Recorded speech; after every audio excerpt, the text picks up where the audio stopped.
kami mohon doa dan bimbingan untuk terus bisa menjalankan amanah dari para muassis dan para masyayikh kita, menjaga sama-sama merawat tradisi-tradisi luhur lama yang ada di pesantren kita, dan pada saat yang sama juga melejitkan inovasi-inovasi baru.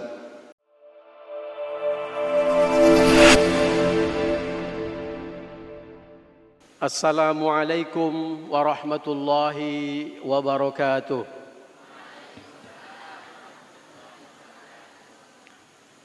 Bismillah, alhamdulillah. Alhamdulillahilladzi amarana al-i'tisama bihablillahi matin. Wassalatu wassalamu ala sayyidil mursalin Muhammadin wa ala alihi wa ashabihil mujahidin at-tahirin. Subhanaka la ilma lana illa ma 'allamtana innaka antal alimul hakim. Rabbi ishrah li sadri wa yassir li amri wahlul 'uqdatam min lisani yafqahu qawli. Amma ba'd. Wonten ngarsanipun para alim, para ulama, wabil khusus dumateng ngarsanipun Al Mukarram Kiai Haji Idris Hamid, Rais Syuriah PBNU, Kiai Haji Muhibbul Amani, Rais Syuriah PBNU, kepada yang kita hormati dan kita muliakan Ketua Umum Pengurus Besar Nahdlatul Ulama Al-Karim Ibn Al-Karim Kiai Haji Yahya Khalil Stakuf, Waketum, Ketua PBNU beserta seluruh jajaran Tanfidiyah Pengurus Besar Nahdlatul Ulama yang hadir pada kesempatan hari ini, yang sama-sama kita hormati Ketua RMI PBNU Kiai Haji Khodri Arif beserta seluruh pengurus RMI PBNU, seluruh jajaran pengurus PWNU Jawa Timur, PCNU seluruh kabupaten kota di Jawa Timur, tentu saja yang sama-sama kita muliakan dan selalu kita harapkan doa serta petunjuknya, Ummul Ma'had Ibu Nyai Zakiyah Imron beserta seluruh pengasuh, masyayikh dan masyayikhah Pondok Pesantren Terpadu Al-Yasini, hadir pada kesempatan hari ini yang mulia Kiai Haji Mujib Imron, Majelis Pengasuh Pondok Pesantren Terpadu Al-Yasini, yang saya tidak berani menyebutkan sebagai tambatan hatiku, tapi sebagai harapan doaku dan juga harapan bimbinganku, Yai.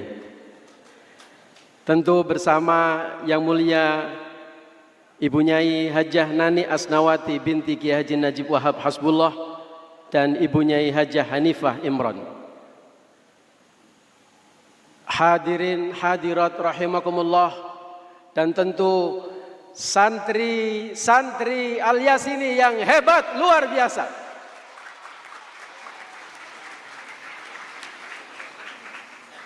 Saya sebenarnya agak grogi kalau lomba pidato maju setelah seorang orator seperti Bu Nyai tadi. Jadi kira-kira kalau lomba saya ngalah saja. Tapi karena ini perintah, maka saya memberanikan diri untuk berdiri di panggung ini. Para kiai, para nyai semuanya, kami hadir dan kami berdiri di sini mewakili penanggung jawab Satuan Anti Kekerasan Pesantren, Ibu Nyai Hajah Alisa Wahid, dan juga Ketua Saka Pesantren PBNU Kiai Haji Sarmidi Husna.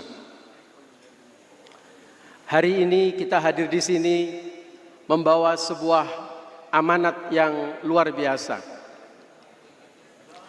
Pada awal tahun 2024, rapat gabungan Syuriah dan Tanfidiyah Pengurus Besar Nahdlatul Ulama sebagai salah satu forum pengambilan keputusan tertinggi di pengurus besar Nahdlatul Ulama memberikan mandat kepada 5 orang pengurus syuriah dan tanfidiyah. Di antaranya adalah Bunyai Hajah Ali Sawahid dan juga Yai Sarmidi Husna. Mandat untuk mengawal santri-santri tercinta kita agar bisa belajar dan bertumbuh di pondok pesantren dalam suasana terbaik, in the best possible manner. Kenapa? Karena awal tahun 2024 sudah mulai marak dan meningkat kasus-kasus kekerasan di pondok pesantren. Jadi kerja-kerja seperti ini sebenarnya sudah lama dilakukan oleh pengurus besar Nahdlatul Ulama. Kalau ada yang mengatakan pengurus PBNU, pengurus RMI kemana saja, ora popo. Kita anggap untuk mengurangi dosa kita dan menambah pahala kita. Serta tentu saja menambah semangat kita semuanya. Berdasarkan keputusan majelis tertinggi di pengurus besar Nahdlatul Ulama ini, kemudian Ketua Umum membentuk sebuah satuan kerja yang disebut dengan Saka Pesantren atau Satuan Anti Kekerasan di Pesantren, di mana penanggung jawabnya adalah Bunyai Alisa Wahid.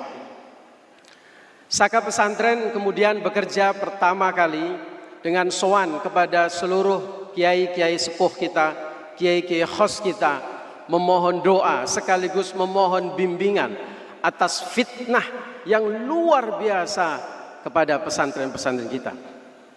Kemudian para ulama khos kita memutuskan untuk bermujalasah dan berhalaqah di kediaman salah satu guru besar kita, yaitu Kiai Haji Mustafa Bisri di Leteh, Rembang pada bulan Oktober tahun 2024. Lebih dari 70 kiai dan nyai berkumpul di majelis mulia ini, tertutup dari wartawan, tidak ada sama sekali gegap gempita berita.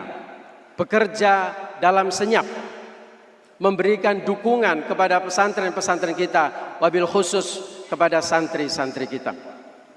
Saka Pesantren kemudian juga bekerja bersama dengan berbagai lintas organisasi, lembaga, dan juga Banom. Di antaranya tentu saja adalah partner utamanya RMI PBNU, mengadakan berbagai halaqah para kiai dan nyai di berbagai kota, mengadakan berbagai pelatihan-pelatihan, dan kemudian hari ini, tepatnya 2 minggu yang lalu, meluncing gerakan nasional Pesantrenku Aman.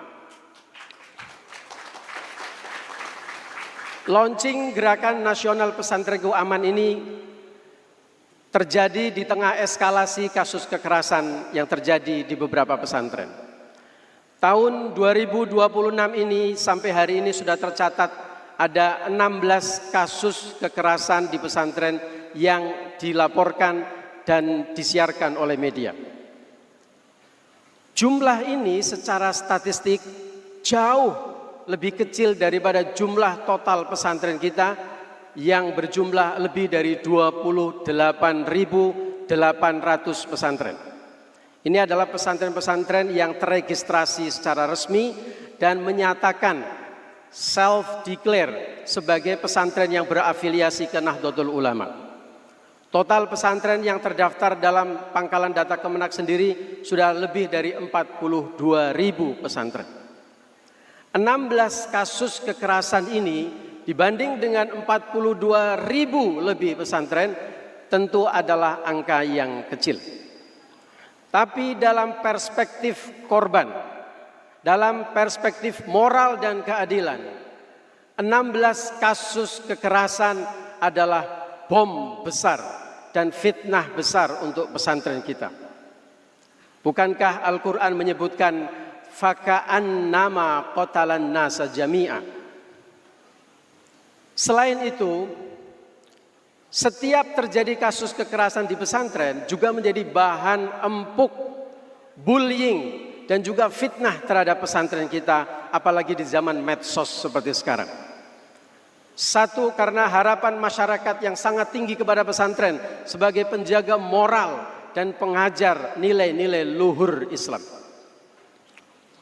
Ketika terjadi paradoks di tengah masyarakat dan lingkungan yang menjaga dan menjunjung tinggi nilai moral, ternyata terjadi kasus kekerasan.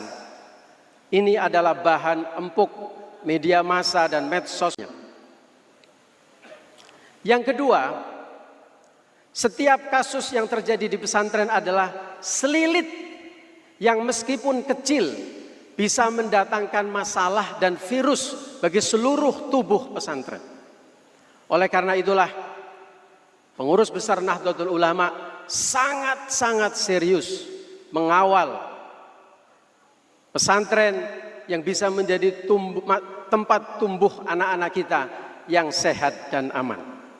Oleh karena itulah gerakan ini di launching, dan hari ini adalah roadshow pertama kami. Acara yang berlangsung di Al Yasini ini terdiri dari 5 rangkaian acara. Training untuk santri putri, training untuk santri putra, halakoh pengasuh, training untuk musyrif musyrifah, dan hari ini di tempat ini adalah doa bersama dan deklarasi. 5 rangkaian acara ini hanya disiapkan secara teknis dalam waktu 2 hari. Ini mustahil tanpa ridho, doa, dan tentu dukungan teknis para masyayikh di Al Yasini, para pengurus, ustadz-ustadzah, dan santri-santri kita semua yang hebat. Terima kasih Al Yasini.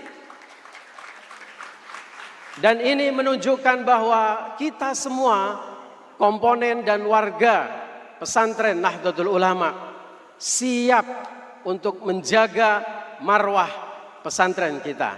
Adik-adik semuanya siap? Semuanya siap? Maka hari ini kami mohon doa kepada para masyayikh semuanya. Mengapa hari ini kemasannya adalah acaranya doa bersama? Karena kami sadar tanpa doa dari para kiai, nyai semuanya, langkah kita apalah artinya. Oleh karena itu, sekali lagi kami mohon doa dan bimbingan untuk terus bisa menjalankan amanah dari para muassis dan para masyayikh kita, menjaga sama-sama merawat tradisi-tradisi luhur lama yang ada di pesantren kita, dan pada saat yang sama juga melejitkan inovasi-inovasi baru. Terima kasih kami haturkan kepada para masyayikh, masyayikhah, kepada kiai, nyai, kepada para fasilitator, kepada seluruh tim kerja, dan tentu saja santri-santri Al Yasini yang hebat. Wallahul muwaffiq ila aqwamit thoriq wal afu minkum. Tsumma assalamu alaikum warahmatullahi wabarakatuh.